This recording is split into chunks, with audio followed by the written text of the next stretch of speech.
Antes de empezar con el video, por favor, suscríbanse a mi canal. Muchas gracias. Mi alfa podía descifrar cualquier cosa excepto a mí. Eso no es una metáfora bonita. Es un hecho casi humillante. Adrián Salcedo, comandante alfa del cuerpo de inteligencia de Aster, era el hombre que hacía hablar a la guerra. Tomaba mensajes interceptados, líneas sucias de radio, frecuencias corruptas, claves cambiadas por el enemigo cada 48 horas, y en cuestión de minutos encontraba el patrón oculto. Donde otros veían ruido, él veía estructura. Donde los generales escuchaban amenazas, él encontraba rutas, coordenadas, nombres, horas de ataque y mentiras mal cosidas. Le llamaban el lobo de los códigos. Yo le llamaba Adrián cuando todavía me sentía con derecho a tocarle la cara al decir su nombre. La mañana en que entendí que mi matrimonio se estaba muriendo, él estaba frente al espejo del baño con el uniforme a medio cerrar y la radio militar pegada al oído, escuchando la transcripción de una clave enemiga captada durante la madrugada. Yo acababa de bañarme. El espejo seguía cubierto de vapor. Con el dedo dibujé, sobre la superficie empañada, una secuencia que él había sabido leer durante años sin que yo tuviera que explicarla nunca. 3 líneas cortas, un círculo abierto, un punto en el centro y una marca diagonal abajo. Nuestro código. No de guerra, no de la academia, no del ejército. Nuestro. Lo inventamos en el primer apartamento miserable que compartimos cuando todavía éramos demasiado jóvenes para admitir que enamorarse debía dar más miedo del que da alegría. El calentador estaba roto, el espejo del baño se empañaba siempre y yo, aburrido una mañana, empecé a dibujar símbolos con base en una variante de cifrado doméstico que usaban los comerciantes del norte para marcar mercancía sin llamar la atención. Adrián lo vio. Lo descifró. Me besó. Así empezó. Al principio eran mensajes simples. Bésame, no llegues tarde, te extraño aunque sigues aquí, hoy quiero que me elijas primero. Luego se volvieron una costumbre. Luego un ritual. Luego, sin que él pareciera notarlo, una forma de sobrevivirnos cuando hablar ya no alcanzaba. Esa mañana el símbolo significaba algo claro. Mírame de verdad. Adrián ni siquiera levantó los ojos. Ajustó la radio, tomó la toalla que yo había dejado en el lavabo y secó medio espejo al azar. El resto del mensaje quedó mutilado. La diagonal desapareció primero. Luego el círculo. Al final solo quedó el punto, una pequeña marca temblorosa de vapor que se deshizo en menos de 10 segundos. Te vas a retrasar, murmuró sin mirarme, concentrado todavía en la radio. Yo seguí de pie, en bata, con el cabello mojado y una dignidad que ya empezaba a parecerme más cansancio que orgullo. No leíste. Luego lo veo. No lo haría. Llevaba 11 meses diciendo luego. 11 meses resolviendo mensajes enemigos antes del desayuno, descifrando redes enteras de ataque, anticipando bombardeos sobre ciudades que nunca había pisado, y dejando morir todos los mensajes que yo le escribía con el dedo cada mañana frente al mismo espejo. Ya se borró, le dije. Adrián se quedó quieto un segundo. Solo uno. Fue mínimo. Casi imperceptible. Pero yo llevaba demasiados años amándolo como para no saber exactamente cuándo algo le dolía. Lo que pasa con un alfa como él es que incluso la culpa le sale con disciplina. No baja la cabeza. No se disculpa de inmediato. No tiembla. Solo endurece un poco la mandíbula, respira más lento y hace parecer que todavía tiene el control del aire. Se acomodó el cuello del uniforme.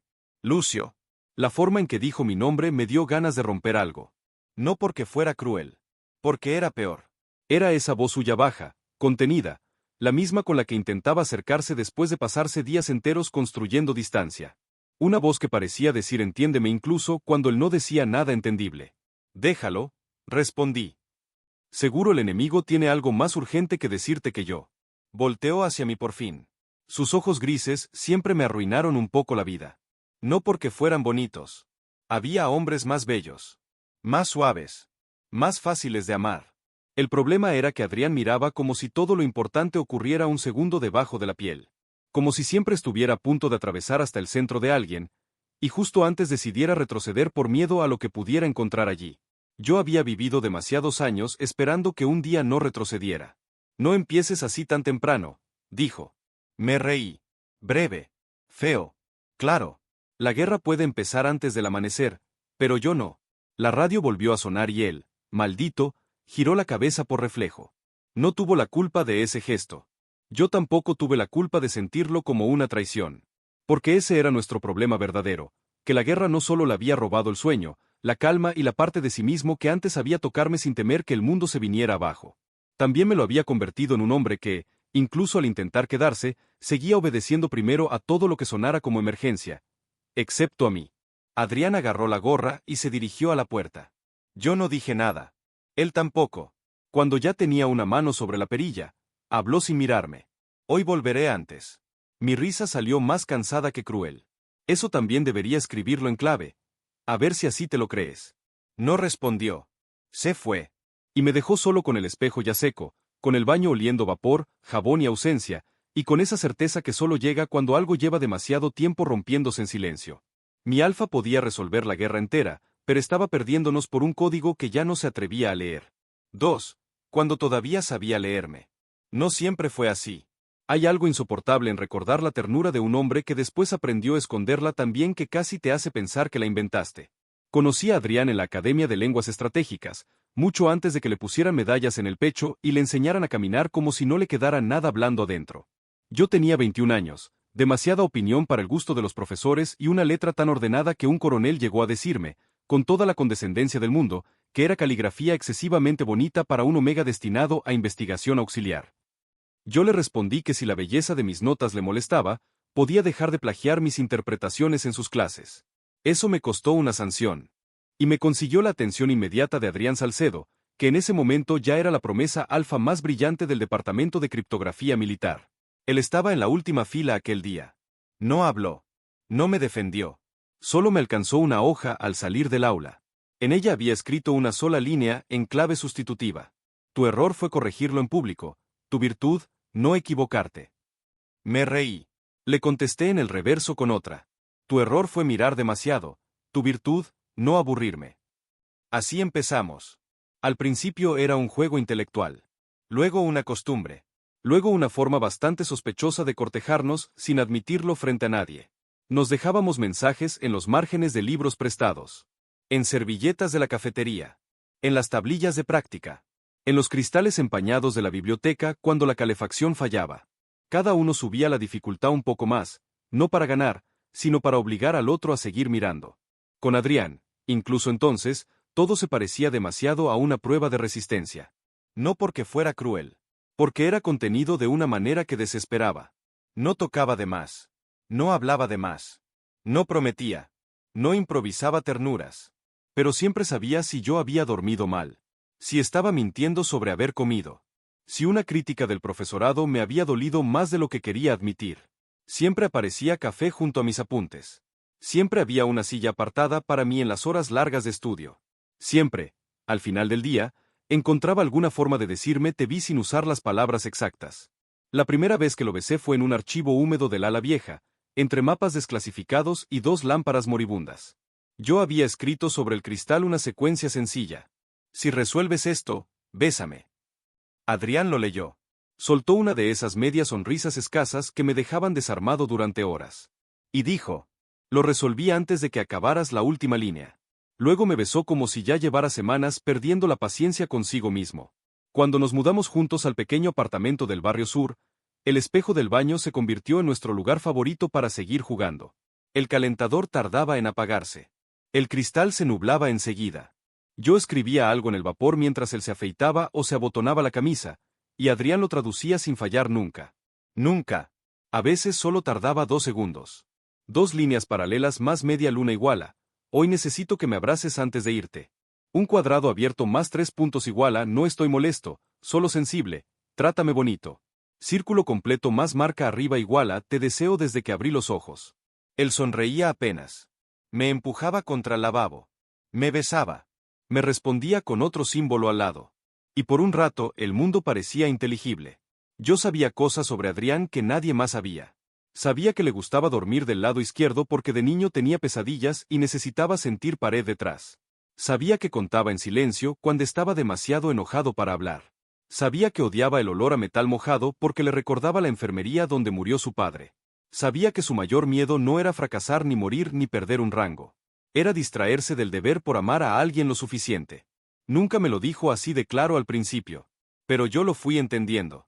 Su padre había muerto en una operación de rescate durante una crisis militar años atrás. En la versión oficial, cayó cumpliendo con honor. En la privada, la que Adrián me contó una madrugada con la voz completamente rota, había algo más sucio. Su padre había alterado prioridades de mando para sacar primero a la persona que amaba. Perdió tiempo. Perdió la misión. Perdió la vida. Y la institución, amable como siempre, convirtió todo en leyenda patriótica para no admitir que el amor podía parecer indisciplina cuando le ocurría al hombre equivocado. Desde entonces, Adrián creció con una idea clavada donde otros llevan el corazón. Amar demasiado vuelve vulnerables a los hombres que deben decidir bajo fuego. Yo creí que conmigo podía desaprender eso. Qué joven fui. Los primeros 2 años casi lo logramos. Nos casamos en una ceremonia pequeña. Sin grandes nombres. Sin familia completa. Con un juez cansado y 2 amigos testigos. El mismo día, al volver a casa, escribí en el espejo. Ahora ya no puedes fingir que no me perteneces un poco. Él respondió debajo. Me perteneces tú más de lo que me permito decir. Todavía recuerdo esa secuencia entera. Podría dibujarla con los ojos cerrados. A veces creo que la verdadera tragedia de mi matrimonio nunca fue que Adrián dejara de amarme. Fue que siguiera amándome con la misma intensidad, y aún así aprendiera a usar ese amor como argumento para mantenerse lejos. 3. La guerra convirtió el amor en algo que solo podía respirarse, no hablarse. La guerra empezó en serio el invierno en que dejamos de desayunar juntos.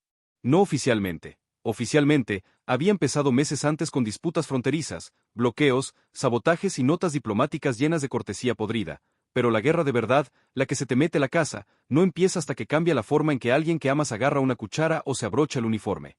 Adrián fue ascendido a comandante de descifrado estratégico después de resolver, en una sola noche, el sistema de rotación que el enemigo usaba para mover convoys sin repetir patrones visibles. Salvó 2 ciudades, 3 trenes y una línea completa de evacuación. Lo condecoraron. Lo fotografiaron. Lo volvieron imprescindible. Ahí empezó el deterioro. No fue dramático al principio. No hubo una pelea monumental, ni una traición limpia que yo pudiera señalar y decir aquí empezó a morirse todo. Fue más sucio que eso. Pequeñas ausencias. Pequeñas renuncias. Pequeñas formas de ponerme después hasta que el después se convirtió en mi única habitación dentro de su vida. Primero dejó de responder mis códigos del espejo todos los días. Luego cada tercer día. Luego solo cuando eran directamente sexuales, como si el deseo todavía fuera un lenguaje más fácil de sostener que la ternura. Después dejó de leer incluso esos. Yo intenté hablar. Lo hice bien. Lo hice mal. Lo hice con paciencia y lo hice llorando. Lo hice una noche en la cama, otra en la cocina, otra en el pasillo mientras él salía con la radio ya encendida. Siempre obtenía versiones distintas de la misma respuesta. No es el momento. No puedo fallar ahora. Cuando esto pase, hablamos. No hagas de todo una prueba de amor. Necesito que entiendas lo que está en juego. Lo entendía. Ese fue el problema. Yo entendía tanto el peso de la guerra que empecé a volverme cómplice de mi propia soledad. Porque claro, ¿cómo exigirle presencia al hombre que estaba evitando bombardeos? ¿Cómo pedir ternura al alfa que cargaba ciudades enteras sobre los hombros? ¿Cómo no sentir culpa por querer algo tan doméstico, tan ridículamente íntimo, como que leyera un mensaje en el espejo antes de irse? El punto de quiebre llegó con Elian. No, no un hijo. Ojalá hubiera sido algo así de simple. Elian era el hermano menor de Adrián, otro alfa, menos brillante pero más ligero, la clase de hombre que todavía sabía reír con el cuerpo completo. Lo mandaron al frente norte durante la primera gran ofensiva. La noche en que murió, Adrián estaba en casa conmigo. Yo había tenido un colapso de aroma por estrés, nada grave pero sí suficiente para que él apagara la radio y se quedara conmigo 40 minutos en silencio, ayudándome a respirar. En esos mismos 40 minutos entró una clave enemiga que el equipo secundario no supo interpretar a tiempo. La traducción correcta habría cambiado la ruta de la unidad del norte. La unidad donde iba Elian. Murió antes del amanecer. Nadie culpó oficialmente a Adrián. Ni siquiera él mismo se permitió decirlo en voz alta. No hizo falta. Yo vi la forma en que se partió. Lo vi mirando el parte militar como si el papel le hubiera abierto el pecho. Lo vi sentarse en el borde de la cama sin quitarse las botas. Lo vi llorar por primera vez desde que lo conocía y odiar cada lágrima al mismo tiempo. Y a la mañana siguiente, cuando el espejo del baño volvió a cubrirse de vapor, escribí un símbolo muy simple. No fue tu culpa. Él lo leyó. Lo borró con la palma.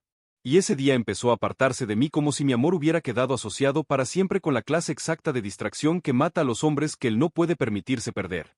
Nunca lo formuló así. Pero lo vivió. Después de la muerte de Elian, Adrián se volvió todavía más preciso, más eficiente, más insoportablemente funcional. Empezó a dormir 3 horas por noche. Resolvía códigos enemigos como si cada transmisión fuera una confesión que podía arrancarle al mundo a cambio de no mirar lo que estaba pasando en casa. En la oficina lo admiraban más que nunca. En casa casi no respiraba como un esposo. Yo seguí escribiendo en el espejo. No por costumbre. Por resistencia. A veces el mensaje era tierno. A veces obsceno. A veces una súplica que disfrazaba de juego para no sentirme tan humillado. Quédate 5 minutos más, hoy soñé contigo sin guerra. Dime que todavía existe ese hombre, si me tocas como antes, todavía podría creer en nosotros, te necesito menos como héroe y más como marido. Él resolvía mapas, emboscadas, rutas de ataque, cifrados móviles, triangulaciones de artillería. Pero el código del espejo, el nuestro, empezó a convertirse en el único que ya no parecía poder entender. Y yo, que conocía la mente más brillante de la guerra, cometí el error de seguir esperando que un día recordara que no todo debía resolverse con lógica. Algunas cosas solo querían ser elegidas. 4. La mañana en que escribí Si aún me amas, léeme completo. Hubo un punto en que el espejo dejó de ser un juego y se volvió lo más parecido a una tumba húmeda. Yo escribía, él borraba sin querer o sin mirar, y el agua se llevaba el resto antes de que pudiéramos discutirlo. Era perfecto para un matrimonio que parecía desmoronarse únicamente en cosas pequeñas. Nada suficientemente escandaloso como para abandonar. Nada suficientemente vivo como para sentir que seguíamos adentro. La mañana del 17 de abril fue distinta. Llevábamos 4 días sin comer juntos. 3 noches durmiendo a horas opuestas. 2 semanas sin tocarnos de una forma que no pareciera accidental. El enemigo estaba cambiando de estrategia en el frente del este, y Adrián llevaba más de 50 horas acumuladas de trabajo en menos de 3 días. Tenía ojeras, los nudillos marcados de apretar demasiado las mesas de estrategia y esa quietud peligrosa que le salía cuando estaba al borde del agotamiento pero se negaba a aflojar una sola costura. Yo estaba cansado de ser comprensivo. Abrí la ducha caliente a propósito hasta llenar el baño de vapor. Esperé a que el espejo desapareciera casi por completo. Y entonces escribí, despacio, una secuencia mucho más larga de lo habitual. No una frase simple. No una broma. No una insinuación. Una sentencia. Tomó toda la superficie del cristal. Adrián entró mientras yo todavía dibujaba la última parte. Se quedó en la puerta. No habló. Lo miré a través del reflejo borroso. Léelo, dije. No se movió. La radio que traía colgada al hombro seguía emitiendo murmullos incomprensibles. No la apagó. Eso ya fue una respuesta. Aún así insistí. Léelo completo. Adrián se acercó un paso. Sus ojos recorrieron el espejo. Sabía que lo estaba descifrando. Podía verlo. La rapidez con la que siempre encontraba el patrón seguía ahí. El problema no era capacidad. Era voluntad. Lucio. No. Hoy no digas mi nombre para esquivar el mensaje.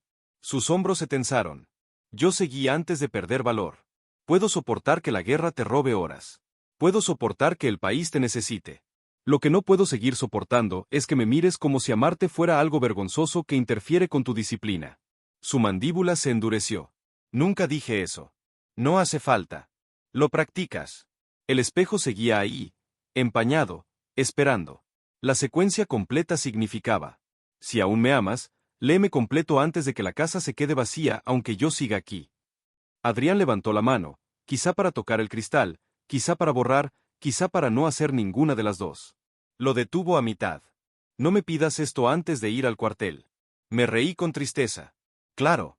Porque pedirte que seas mi esposo durante 3 minutos es mucho más cruel que pedirte que seas un arma humana por 16 horas. Sus ojos encontraron los míos por el espejo. Y vi algo. Por fin. Un dolor tan profundo que casi me hizo retroceder. No entiendes lo que pasa dentro de mi cabeza cuando estoy contigo y suena una radio, dijo muy bajo. Me giré. Entonces explícamelo. Pero Adrián volvió a hacer lo que siempre hacía cuando la verdad llegaba a su garganta. La sujetó demasiado fuerte hasta convertirla en otra cosa. No puedo ahora. No. Adrián. No quieres. Esa diferencia lo hirió. Se vio. Apreté los dedos sobre el borde del lavabo. Llevas meses castigándome por seguir vivo cerca de ti. Eso no es justo. ¿Y esto sí? ¿Tratarme como una grieta en tu concentración? ¿Como si quererme fuera una forma de traicionar a tu hermano? El silencio se volvió monstruoso. Porque esa era la herida exacta. La que nunca nombrábamos. La que vivía debajo de todas las demás. Adrián dio un paso atrás. No respondió. Ni negó. Ni me miró como alguien inocente. Solo se quedó allí, con el rostro duro y roto a la vez, hasta que la radio volvió a hablar y él obedeció ese sonido antes que cualquier otra cosa. Se fue. No leyó el mensaje completo. Cuando el vapor empezó a deshacerse, quedé solo frente al espejo. Las palabras código se deformaron. El borde derecho desapareció primero. Luego la línea central. Al final solo quedó visible la última parte de la secuencia. Vacía. La casa se quedó en silencio. Y por primera vez no me dije mañana será diferente. Me dije algo mucho peor. Si seguía esperando a que Adrián me eligiera sin obligarlo a ver lo que estaba perdiendo, iba a terminar desapareciendo dentro de mi propio matrimonio. 5. Lo dejé escribir la guerra solo hasta que entendí que yo también me estaba convirtiendo en código muerto. Hay un momento humillante en toda relación larga donde uno deja de pelear no porque ya esté bien, sino porque empieza a cansarse de sangrar en el mismo lugar.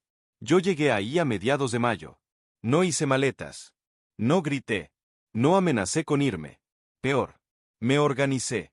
Volví a colaborar horas extras en el archivo civil, donde trabajaba antes de casarme. Empecé a dormir algunas noches en la habitación pequeña de la parte trasera, supuestamente porque el toque de queda me agarraba tarde o porque había bombardeos sobre la avenida central. Volví a guardar mis cosas importantes en carpetas y no en cajones compartidos. Dejé de comprar el té que solo tomaba Adrián. Empecé a cocinar para una persona. Y seguí escribiendo en el espejo. Quizá esa fue la parte más triste. Ni siquiera mientras empezaba a despedirme por dentro fui capaz de renunciar a ese ritual. Cada mañana dejaba un mensaje. Cada mañana él lo veía tarde, a medias o nada. Cada mañana algo en mí moría un poco más con una disciplina casi hermosa. Mis amigas del archivo empezaron a notarlo. Nuria, una beta con 2 divorcios, una voz insoportablemente lúcida y una debilidad ridícula por adoptarme emocionalmente, me dijo una tarde mientras organizábamos expedientes de evacuación. Estás hablando de él como si todavía vivieras en la esperanza de la versión anterior. No levanté la vista de los papeles. No sé de qué hablas. Si sabes. Estás casado con un hombre presente en cuerpo y ausente en futuro. Eso agota diferente. La frase me persiguió días enteros. Presente en cuerpo y ausente en futuro. Sí. Eso era Adrián exactamente. No me había dejado. No me había traicionado. No se había enamorado de otro. No era cruel. Simplemente había construido una guerra tan grande dentro de sí que yo ya no sabía dónde colocarme sin sentir que estorbaba el sacrificio al que él se creía obligado. La noche del 1 de junio cambió todo. Hubo ataque aéreo sobre la zona norte. No donde vivíamos, pero lo bastante cerca para que la ciudad entera vibrara. El cuartel se volvió un caos de interceptaciones y contraórdenes. El archivo civil recibió listados de desaparecidos, reubicaciones y una nueva tabla de racionamiento. Adrián no volvió a casa. No esa noche. Ni la siguiente. Ni la siguiente. Yo seguía pasando por el apartamento al amanecer para cambiarme y dejar, por hábito o masoquismo, otro mensaje en el espejo antes de irme. El cuarto día escribí algo diferente. No una frase. No una súplica. Una secuencia completa de salida. Nuestro código tenía varios niveles. Los símbolos del vapor eran la capa superficial, la cotidiana, la íntima. Debajo existía otra estructura, más elaborada, que solo usábamos en situaciones realmente importantes. Mezclaba la posición de los trazos con una clave de calendario que indicaba lugares, horas y decisiones. La habíamos creado durante la academia para divertirnos. Ninguno imaginó que yo terminaría utilizándola para decirle a mi esposo dónde encontrarme si todavía quería salvar algo. Ese día escribí: te esperaré donde aprendimos a leernos sin miedo. Último amanecer. Si no vienes, entenderé. El lugar asociado era claro para nosotros, la vieja estación sur, andén 9, antes de la primera luz. No esperaba que Adrián lo descifrara. No de verdad. Y sin embargo lo escribí con una precisión preciosa, como si una parte de mí aún quisiera regalarle una oportunidad limpia antes de admitir la derrota. Ese mismo día, al mediodía, el enemigo lanzó una transmisión imposible sobre el frente oriental. Un código híbrido. Cifrado en capas. Sin patrón matemático visible. Con fragmentos líricos incrustados de forma absurda entre coordenadas. Todo el cuartel entró en pánico. Mandaron llamar a Adrián. Pasó 11 horas encerrado con su equipo sin conseguir abrirlo por completo. Era la primera vez en toda la guerra. Nadie supo, yo tampoco hasta después, que una parte de ese mensaje usaba el mismo principio que nuestro viejo código del espejo, significado emocional encubierto dentro de estructura funcional. No era lógico puro. Era memoria. Ritmo. Asociación íntima. La clase exacta de sistema que Adrián, brillante como era, no podía resolver mientras siguiera tratando el afecto como ruido y no como clave. Esa noche me senté en la estación con una pequeña maleta, los papeles del archivo, una chaqueta gris y el orgullo completamente agotado. No estaba huyendo del país. No era tan dramático. Iba a la residencia de evacuación del sur, donde se necesitaban archiveros, copistas y voluntarios para reorganizar registros de familias desplazadas. El trabajo era real. La oferta también. Nuria había arreglado todo. Podía quedarme allí indefinidamente. Podía construir una vida en la que ya no esperara mensajes que siempre se borraban antes de ser leídos. El cielo estaba empezando a aclarar cuando escuché pasos corriendo sobre el andén. No quise voltear de inmediato. Me odié por reconocerlos igual. Adrián se detuvo frente a mí con la respiración rota, el uniforme mal cerrado, el cabello húmedo y una desesperación tan desnuda la cara que por un segundo casi me olvidé de lo mucho que me había dolido llegar hasta allí. Lo descifré tarde, dijo. Esa frase, en otro contexto, me habría parecido absurda. Ahí me pareció devastadora. Levanté la vista. Siempre lo haces. El golpe le dio de lleno. ¿Y por primera vez? No use other language. We need remain Spanish. Continúe. Adrián tragó saliva. Tenía los ojos completamente vivos del tipo de hombre que ya no se estaba escondiendo detrás del rango, el de ver ni la guerra. No el tuyo, dijo. El del enemigo también. Era el mismo principio. Rutas emocionales dentro de un sistema táctico.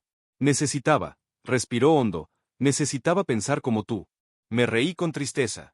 Qué romántico. Salvaste un frente porque por fin tuviste que aprender a leerme. No me merezco tu ironía indulgente, Lucio. Merecería algo peor. Sí. El tren de evacuación silbó a lo lejos. Quedaban minutos. Adrián dio un paso más cerca. Sé por qué me alejé, dijo rápido, casi como si temiera no llegar a decirlo todo. Sé de dónde viene. Sé lo que hice. No sabía cómo vivir con el hecho de que la última vez que te elegí primero, mi hermano murió mientras yo estaba contigo. Y en vez de llorar eso como un hombre decente, te convertí a ti en la zona de riesgo. Te traté como si amarte fuera la variable que debía contener para no volver a fallar. El andén empezó a desenfocarse. No por lágrimas todavía. Por cansancio. Por haber esperado demasiado tiempo exactamente esa verdad. Y lo peor, siguió Adrián, la voz rompiéndosele al final por primera vez en años, es que nunca dejé de amarte ni una sola maldita mañana.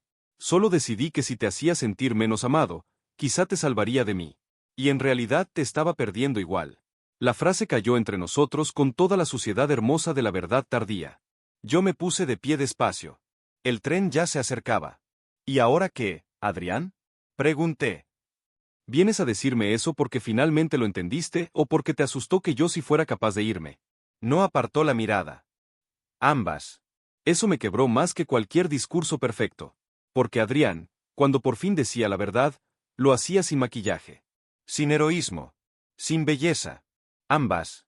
Sí, le había asustado perderme. Y sí, había entendido tarde. La pregunta era si eso alcanzaba. Yo no lo sabía. Todavía no. 6. El beso en el andén no arregló nada, pero por fin rompió el idioma de la guerra. El tren ya estaba entrando cuando Adrián me tomó del brazo. No fuerte. No como un alfa reclamando nada. Como un hombre al borde del abismo que necesita saber si la otra persona todavía permite el contacto. No te subas todavía, dijo. Lo miré. Vi cansancio. Vi pánico. Vi una culpa tan vieja que parecía otra forma de cicatriz. Y debajo de todo eso, vi por fin lo que llevaba meses enterrando tan hondo que a veces yo mismo ya no sabía si lo había imaginado. Amor. No abstracto. No noble. No limpio. Amor humano, torpe, egoísta, asustado, tan real que había terminado deformándose en distancia porque Adrián no supo cómo sostenerlo después del duelo. Dame una sola razón que no sea miedo, le dije.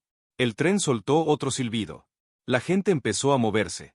El andén se llenó de ruido. Aún así, cuando Adrián habló, sentí que todo lo demás bajaba de volumen. Porque todavía eres mi casa, dijo. No me besó de inmediato.